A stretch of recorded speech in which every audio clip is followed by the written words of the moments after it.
Hello everyone, welcome back to legal care. तो आज हम पढ़ने वाले हैं what is crime. So crime is basically what is worthy of serious condemnation, यानी कि जिसको सोसाइटी कंडम करती हो, और दूसरा कि वो फॉरबिडन बाय लॉ होना चाहिए और अगेंस्ट द मॉरल सेंटिमेंट। तो जो भी एक्ट या ओमिशन कंडम किया जाएगा सोसाइटी के थ्रू और लॉ उसको फॉरबिड करेगा और वो मॉरल सेंटिमेंट्स के खिलाफ होगा, उसको हम कहते हैं क्राइम। अब क्राइम के होते हैं कुछ elements. So elements of crimes are following. सबसे पहले तो किसी भी क्राइम को कमिट करने के लिए एक ह्यूमन बीइंग की ज़रूरत है।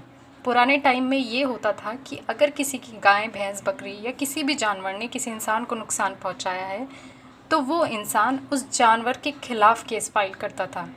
लेकिन ऐसे में किसी जानवर को पनिश करना ये कोई समझदारी की बात नहीं, क्योंकि कई बार उस जानवर के ऑनर के नेग्लिजेंस की वजह से वो जानवर एस्केप कर जाता है और किसी को नुकसान पहुंचा देता है।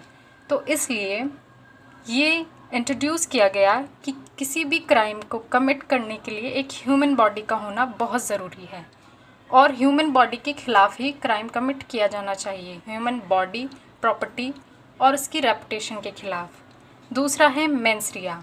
मेंसरिया एक अपने आप में बहुत ही वाइड टॉपिक है, पर हम अभी फ़िलहाल इसको ऐसे समझेंगे कि उसका इंटेंशन होना चाहिए, यानी कि किसी भी क्राइम को करने का उस पर्सन का इंटेंशन होना चाहिए जिसने उसको कमिट किया है। दूसरा एक्टसरिया।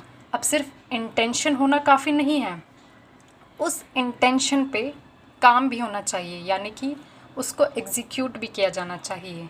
सो the actus reus is the third essential element of crime. And number fourth कि अगर किसी ने क्राइम कमिट किया है तो सेकंड पार्टी यानी अपोज्ड पार्टी को कोई इंजरी होना चाहिए।